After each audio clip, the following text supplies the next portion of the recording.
नीलाम्बुजश्यामलकोमलङ्गं सीतासमारोपितवामलं पाणौ महासायकचारुचापं नमामि रामं रघुवंशनाथम् अतुलितपदधामं हेमशैलावदेहं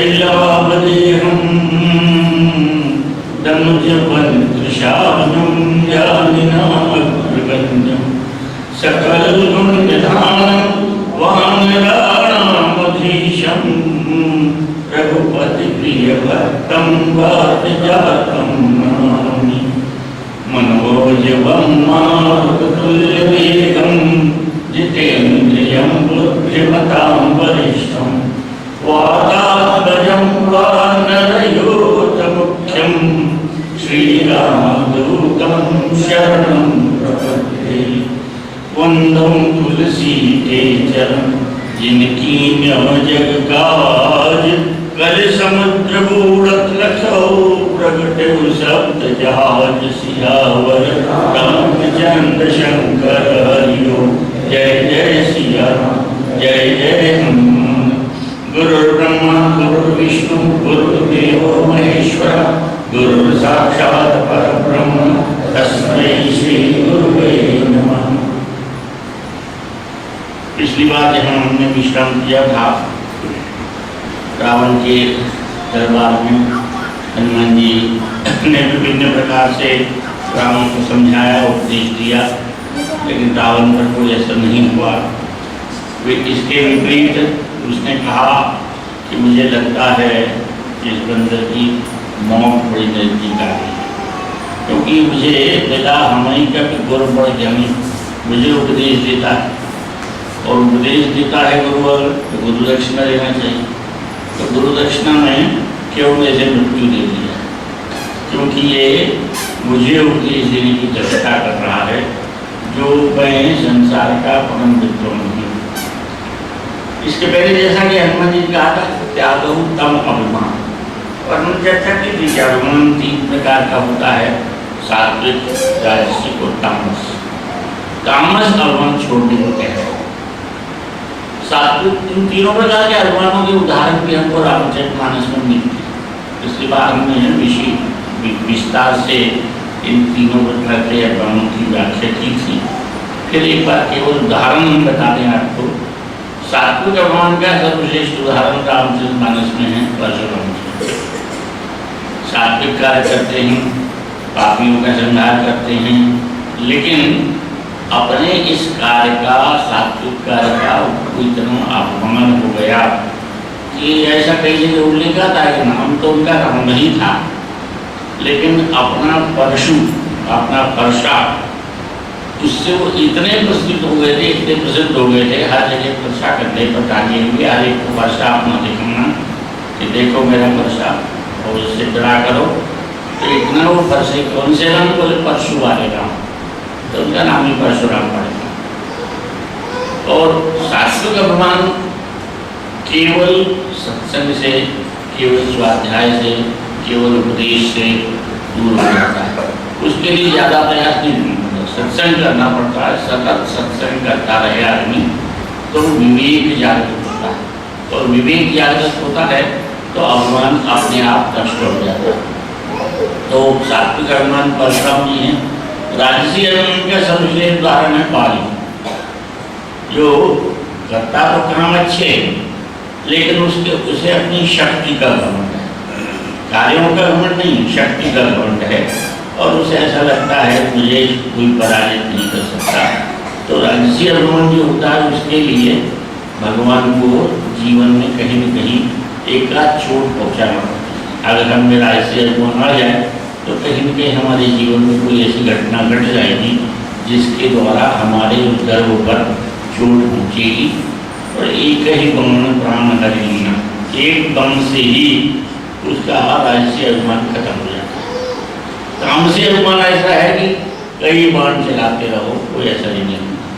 जैसे चिकना गढ़ा होता है, उपदेश देते रहो, समझाते रहो, गुरु समझाएं, घर में पत्नी समझाए, भाई समझाए, दरबारी समझाएं, मित्र समझाएं, किसी के भी समझाने का कोई भी परिणाम न हो तो वह अभिमान तामसी अभिमान है, हमारे तामसिक गुणों का अभिमान है, हमें दूसरों को परेशान करने का अभिमान है। यहाँ तक कि ऐसी कथा आती है कि जिस समय रावण ने तपस्या की और कठोर तपस्या करने के बाद ब्रह्मा जी वरदान देने के लिए आए, साथ में भगवान शंकर थे। रावण ने आंखें खोली और कहा कि मैंने तो आपको याद किया था, आप इनको क्यों ढूंढ ले, इनको भी संग में ले आए। ब्रह्मा जी का भी देखो ऐसा है, मैं हूँ जन्म का देवता, यह है मृत्यु के देवता, तो हमारा तो साथ अविच्छिन्न है, जन्म के संग मृत्यु रहेगी। इसलिए अगर मैं जहाँ भी होऊंगा वहाँ महेश अवश्य होंगे, क्योंकि जिसका जन्म हुआ है उसकी मृत्यु ध्रुव निश्चित है। लेकिन रावण इतना तामसी अभिमानी है कि वो कहता है कि ठीक है कोई बात नहीं है, तुम 4 सिर के इन 5 सिर के को ले आए, 9 सिर हो गए, मेरे 10 है, तुमसे फिर भी एक ज़्यादा ही, तो मेरी बुद्धि तुमसे ज़्यादा है, इस बात में मुझे कोई तुमसे भयभीत होने की आवश्यकता नहीं। यहाँ भी वो तामसी अभिमान बराबर कहता है कि मिला हनुमान का भी गुण पड़ गया, अरे बंदर हो करके हो तो मुझे उपदेश देता है, तुम जानता नहीं कि मैं संसार का सबसे बड़ा विद्वान बैठा हूँ, मैंने तमाम वेदों पर भाष्य लिखे हैं, मैंने शिव तांडव स्तोत्र लिखा है, मैंने पता नहीं कितने कितने संस्कृत की काव्यों की रचना की है। ऐसा भी कहा जाता है कि बहुत प्रसिद्ध ज्योतिष का ग्रंथ भी रावण के द्वारा लिखा गया है। तो ऐसे अपने आप की विद्वता पर अभिमान करने वाला ब्रह्मा जी कहते हैं कि भाई इसका वो तामसिक अभिमान को छोड़ दो, लेकिन तामसिक अभिमान छूटना तो है नहीं। आगे जाकर के लंका कांड में हम देखते हैं उसका लिखा है कि बार बार हम भगवान श्री राम बाण चलाते हैं और बार बार बाण चलाने के बाद उसके हाथ कट जाते हैं, सिर कट जाते हैं, लेकिन फिर से वो उठाते हैं। तो ये कोई मदारी का खेल या जादू की चमत्कार नहीं था। दूसरा जी ये कहना चाहते हैं कि हमारा तामसी अभिमान जो है वो कभी कभी शांत हो जाता है जब हम शमशान जाते हैं, कई ऐसी कोई घटना देखते हैं, किसी अत्यंत निकट वाले की मृत्यु देखते हैं, तो उस समय वैराग्य की बात आती है, लगता है कि हम कुछ नहीं हैं, लेकिन वो अभिमान जो है वो भाव है, कुछ देर तक रहता है, कुछ देर के बाद फिर से हम अभिमान सिर उठाने लगता है और हम मैं जो है वो मैं अपना सिर उठाने लगता है। तो यहाँ भी रावण का अभिमान कोई कह रहा है कि तुम तेरी मृत्यु आ गई ही लगता है।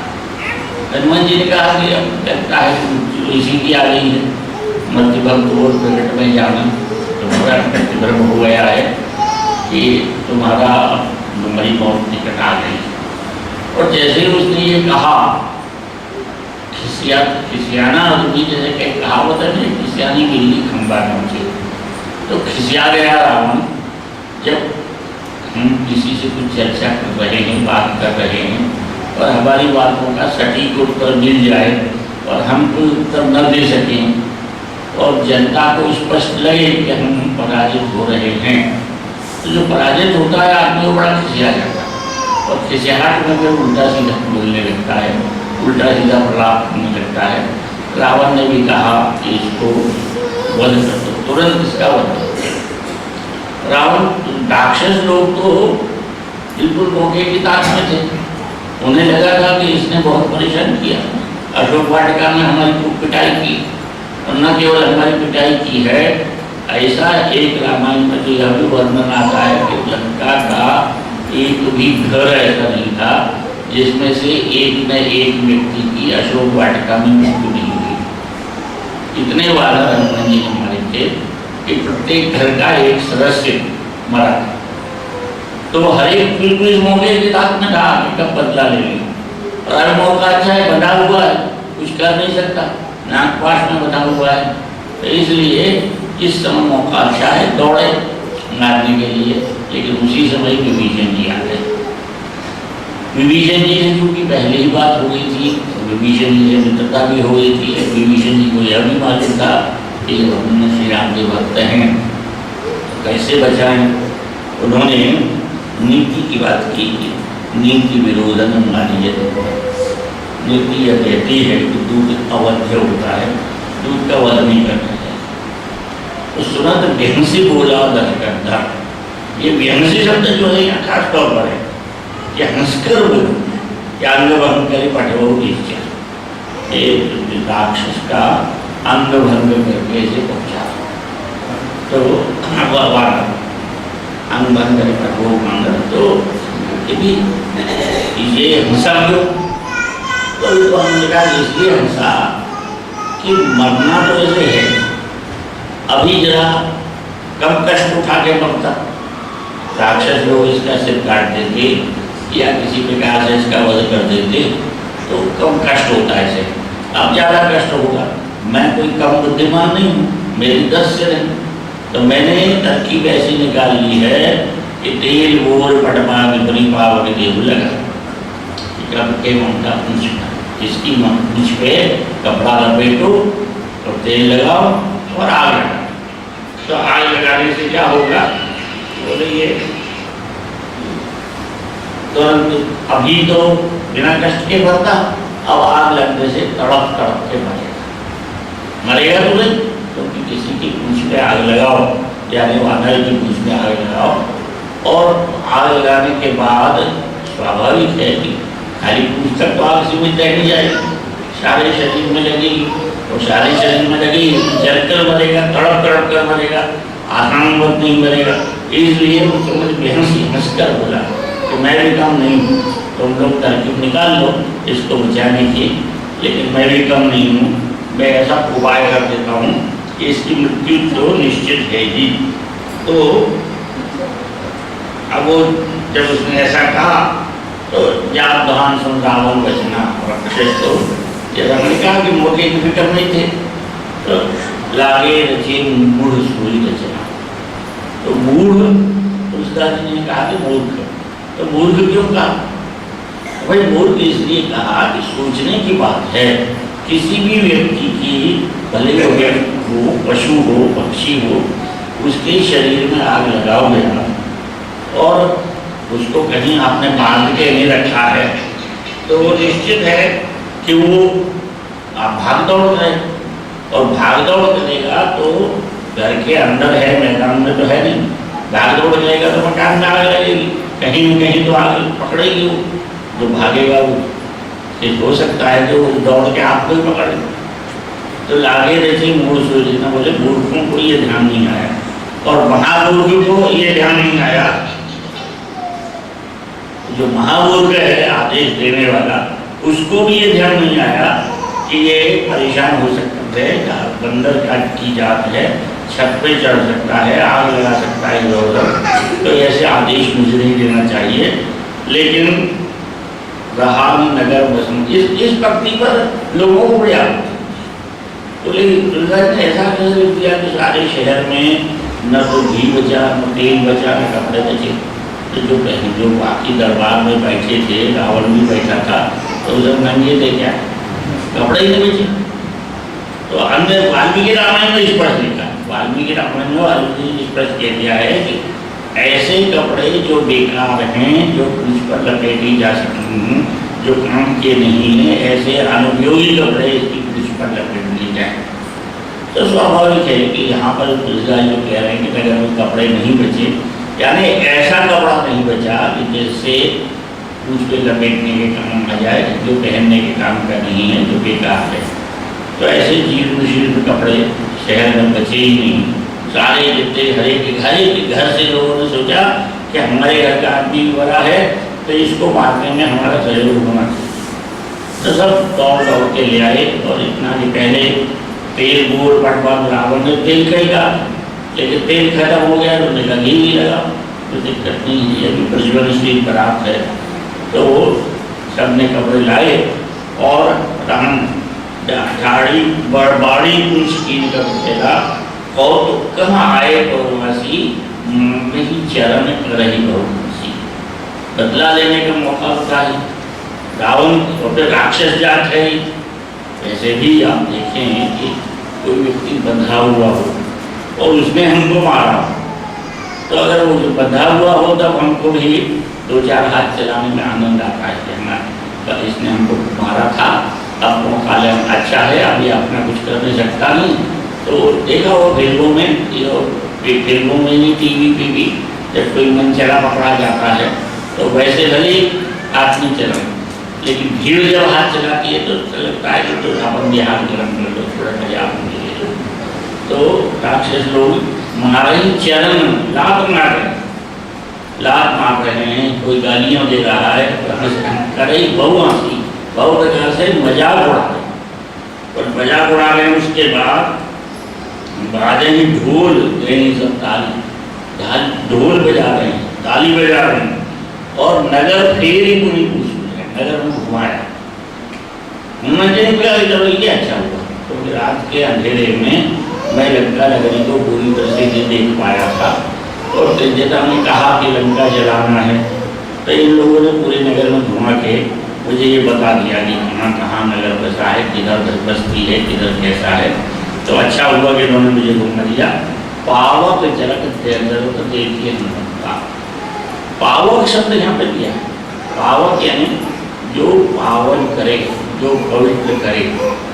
विद्वानों ने लिखा, हनुमान जी ने सोचा कि मेरे शरीर पे देवता स्वरूप हैं, अवतार हैं, भगवान शंकर के अवतार हैं, बोले मेरे शरीर पे पता नहीं कितने अपवित्र राक्षसों के हाथ लगे, तेल फूल पर तेल लगाते हुए, कपड़ा लगाते बांधते हुए, घी लगाते हुए। तो इन सब चीज़ों से अग्नि में सबसे ज़्यादा पवित्र करने वाली चीज़ मानी गई है अग्नि। अग्नि में शुद्ध हो जाता आदमी। पहले ये माना जाता था, परीक्षा लेने के लिए अग्नि परीक्षा होती थी। सोने को भी पवित्र किया जाता है, तो अग्नि स्वर्ण सैलाब देहम, हनुमान जी का तो सोने के लिए है, स्वर्ण सैलाब देहम, तो अग्नि में तो पवित्र होगी, अग्नि में ज़्यादा चमकेगी। तो अग्नि में उन्होंने पावक जब देखने का भय परम लघु रूप का, हनुमान जी तो छोटे हो गए। अब छोटे हो गए तो स्वाभाविक बंधन सब छूटे। जिस बड़े शरीर में रस्सी लपेटी गई थी और एकदम छोटे हो गए तो रस्सी अपने आप ढीली पड़ गई और निकल आए बंधन में से। तो भय पर जरूर की चढ़े कभी अटारी और उछल करके अटारी के सोने की जो महल बना हुआ था उसकी छत पे चढ़ गए और भय सभी निशान से मारे। राक्षस लोग अब डर गए। अभी तक मजाक उड़ा लगा, बधे गए, हमने कहा ये तो छूट गया। जब छूटा था तब इसने इतने उधम किए थे, अब फिर से छूट गया, अब बड़ी मुसीबत है। तो सब के सब डर गए और हरि प्रेरित थे और सब चले मरुत 49। संस्कृत में हरि का दो अर्थ होता है, हरि माने भगवान भी और हरि माने बंदर। तो हरि प्रेरित या तो स्वयं उन्होंने संकल्प किया भगवान शंकर ने कि आदमी इस समय वायु चलने लगे, अथवा भगवान की प्रेरणा हुई चले मरुत 49। मरुत शब्द और 49 प्रकार की वायु हमारे संस्कृत शास्त्र में, हमारे शास्त्रों में कहा गया है कि 49 प्रकार की वायु होती है। मरुत का अर्थ क्या है? मरुत शब्द कैसे पड़ा? वैसे तो मरुत मैंने हवा होता है संस्कृत में, मारुति उसी से बना है वायुपुत्र होने के कारण। लेकिन इसके पीछे भी एक कथा है पौराणिक, और वो कथा ये आती है कश्यप ऋषि की पत्नी थी दिति और अदिति। अदिति के पुत्र जितने हैं वो सब तो देवता हैं और दिति के पुत्र दैत्य राक्षस। तो राक्षसों में और देवताओं में हमेशा संघर्ष होता ही रहता है और उसमें कई बार देवता पराजित होते हैं, कई बार राक्षस पराजित होते हैं। और जब जब देवता पराजित होते हैं तो भगवान विष्णु उनकी सहायता करते हैं और राक्षसों का वध करते हैं। तो जब इस प्रकार से कई बार हुआ तो दिति ने अपने पति कश्यप से कहा कि मुझे ऐसा गर्भ से बालक उत्पन्न करने की शक्ति प्रदान करें जो इंद्र का वध कर दे। इंद्र का वध हो जाएगा तो सारे देवता अपने आप निस्तेज हो जाएंगे, बलहीन हो जाएंगे, कमजोर हो जाएंगे, उनके राजा का ही वध हो जाएगा। तो मेरे गर्भ से ऐसा पुत्र जन्म ले। कश्यप जी ने पहले काफ़ी समझाने का प्रयास किया, जब नहीं मानी, क्रिया हर्ष होती ही है, तो उन्होंने कहा कि कुछ व्रत बताए, नियम बताए और कहा कि इन व्रत का पालन तो तुम्हारे गर्भ से शक्तिशाली बालक पैदा होगा। उस नियम में एक नियम यह भी था कि किसी भी प्रकार के पदार्थ को खाने के पश्चात बिना मुंह धोए सोना नहीं चाहिए। आज भी हमारे जो बूढ़े पुरानी स्त्रियाँ हैं वो अपने बहुओं को जब गर्भावस्था में उपदेश देती कि जूठे मुँह शयन नहीं करना चाहिए। सामान्य दृष्टि देखें अपन फिजिकली तो ये उचित है तो भाई जूठा मुँह रहेगा तो जूठे मुँह रहने में अन्न के कण होठ पर भी होंगे, अन्न के कण दांतों में भी होंगे और उनसे कीटाणु अंदर जा सकते हैं, अंदर जा करके गर्भावस्था में गर्भ को नुकसान पहुंचा सकते हैं। और इसी बात को पौराणिकों ने कथा में कह दिया कि इस प्रकार का नियम पालने को कश्यप जी ने कहा था। दिल्ली भूल गई, आलसी स्वभाव ठहरा। राक्षस का स्वभाव आलसी ज़्यादा होता। जब हमारे यहाँ कोई बहुत सोता हो सोती हो तो बड़े बूढ़े कहते क्या राक्षस स्वभाव तुम्हारा, दिन रात सोती रहते। तो देखिए एक दिन बिना मुँह धोए सो गई, और बिना मुँह धोए सो गई तो इंद्र ने उसके गर्भ में प्रवेश करके उसके गर्भ के 7 टुकड़े कर दिए। और फिर पुनः 7 टुकड़ों के 7 टुकड़े, 49 टुकड़े। और वो 49 टुकड़े जब वध होने लगे तो उसने कहा महारुद्र रो नहीं, तो वो महारुद्र से मदद कर दिया। 49 तब उन्होंने कहा कि हम आपके संग मित्रवत व्यवहार करेंगे, शत्रुवत व्यवहार नहीं करेंगे, हमें आप प्राणदान दें। तो इंद्र ने कहा कि ठीक है, आप 49 रूप में जीवित रहेंगे, 49 देवता कहलाए जाएंगे। आप क्योंकि हमसे मित्र व्यवहार करेंगे तो आप देवता कहलाए जाएंगे, इसलिए आप 49 मरुत देवता। तो 49 मरुत जो है वो मरुत ही वायु के रूप में आज भी देवता के रूप में पूजे जाते हैं। तो हरे प्रेम का ये अवसर चले मरुत भगवान की प्रेरणा अथवा भगवान शंकर का संकल्प कि उसी समय 49 प्रकार की वायु पूरे वेग से बहने लगी।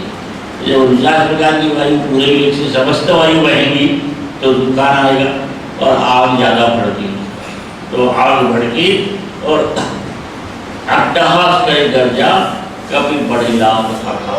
भगवान हनुमान जी महाराज एकदम से विशाल रूप धारण किया। विशाल रूप इतना धारण करे मानो आकाश को छू रहे हूँ। विद्वानों ने लिखा कि स्वाभाविक है, एक तो गिरी त्रिकूट पहाड़ के ऊपर बनी हुई है लंका, फिर पहाड़ के ऊपर लंका बसी है, फिर उसमें रावण का महल जो कई मंजिल ऊंचा था और उसके भी सबसे ऊपर के मंजिल पे हनुमान जी खड़े और विशाल रूप धारण किए हुए हैं। तो ऐसा तो लगेगा ही कि जैसे आकाश को छू रहे हैं। तो हरि अट्टहास के गर्जा कर बड़लाट आकाश, तो देह विशाल परम हरमई। देह तो है विशाल लेकिन हल्की है बिल्कुल, उसमें वजन नहीं है। यानी पृथ्वी तत्व ने भी साथ दिया। एक विद्वान ने लिखा है कि हनुमान जी का यहाँ जो भी खंड हुआ है उसमें पूरी तरह से 5 तत्वों ने उनका साथ दिया है। पवन अभी हमने पढ़ा, 49 पवन एक्शन चलने लग गए। अग्नि कभी को जला नहीं रही है, आग लगी हुई है लेकिन कभी को नहीं कोई तो महसूस नहीं हो रही, उनको बिल्कुल भी जलन महसूस नहीं हो रही है। अग्नि भी साथ दे रही। आकाश अट्टहास पे गर्जा का बड़लाट आकाश को छूने जैसा लग रहा है। पृथ्वी तत्व गायब हो गया शरीर में से, तो हल्का बन के हो गया। हमारे आपके शरीर में सबसे ज़्यादा पृथ्वी तत्व होता है, इसलिए हम भारी हैं। आपने देखा होगा, कई बार देखा होगा, ये बड़ी ऊंची डाल से पीपल की डाल पर से बैठी कभी गिर पड़ती है नीचे, और नीचे गिरती है और उसको कोई एक्सरे नहीं करवाना पड़ता कि फ्रैक्चर हुआ कि नहीं हुआ। हम गिर पड़ा इतनी ऊंची डाल से तो निश्चित ही या तो राम नाम सत्य ही हो जाएगा, और नहीं होगा तो फ्रैक्चर तो जरूर 2-4 जगह हो जाएगा, एक्सरे करवाना। लेकिन गिलेरी नीचे गिरती है, 2-4 रोड उसमें धूले में लगाई और चल देती है, क्योंकि उसके अंदर पृथ्वी तत्व नहीं। तो पृथ्वी तत्व नहीं होने से उसका भारीपन उसके शरीर का नहीं होता, अत्यंत हल्का होता। तो इस तरह हनुमान जी का भी शरीर पृथ्वी तक गायब हो गया और जल जो है आगे सहयोग देगा कि पूछ बुझाए कोई श्रम धरे गुरु बबुल, समुद्र में जा करके और पूछ बुझा करके अपना थकान मिटा करके फिर हनुमान जी सीता जी के सामने पूछेंगे। तो पांचों तत्वों ने समर्थ किया है और अष्ट सिद्धि नवनिधि के दाता, अष्ट सिद्धि और नवनिधि हैं। तो अष्ट सिद्धियां जो हैं वो आठों सिद्धियों का भी हनुमान जी के यहाँ प्रयोग हुआ है। अनिमा छोटा हो जाना, लगिमा बड़ा, गरिमा बड़ा हो जाना, भारी हो जाना, लगिमा में हल्का हो जाना, प्राप्ति अलभ्य लाभ को प्राप्ति कहते हैं। ये सिद्धि प्राप्त हो जाए तो आपको जो भी चाहे, जो कामना करे वो प्राप्त हो जाती है। तो यहाँ अलभ्य लाभ क्या हुआ कि आग लगाने की सोच रहे थे सीता के कथनानुसार कि लंका को जलाना है, लेकिन आग कहाँ से लाए, माचिस कहाँ से लाए, तेल ही कहाँ से लाए। तो रावण ने प्राप्त करा दिया कि मेरी नगरी को जलावा, मैं सारी व्यवस्था कर दूँ। तो ये प्राप्ति सिद्धि। प्राकाम्य ये कामना पूर्ण होना, तो उसकी ये सारी उलट पलट लंका सब हो जाए, ये कामना पूरी हो गई, सारी लंका जला दी। ईशित्व निर्भय होना, देख प्रताप न कभी मन शंका, रावण से डरे नहीं है। और सबसे आखिरी वो जो होती है वो वशित्व, कि दूसरे को वश में कर देना। तो पांचों तत्व वश में हो गए, ये वशित्व। तो आठ इस प्रकार से अष्ट सिद्धि हनुमान जी को सिद्ध हैं, आठों सिद्धियां प्राप्त कर ली हैं। और जरे नगर में लोग बेहाला, लपट झपट बहुत कराला, सारा नगर जल रहा है, लोग बात परेशान हो रहे हैं।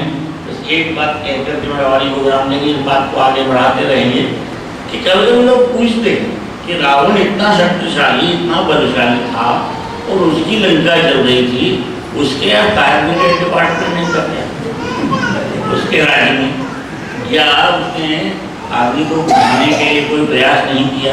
गरीब से गरीब आदमी की भी झोपड़ी जल जाए तो आदमी अड़ोस पड़ोस दौड़ते हैं, बाल्टी लेकर के आग बुझाने का प्रयास करते हैं।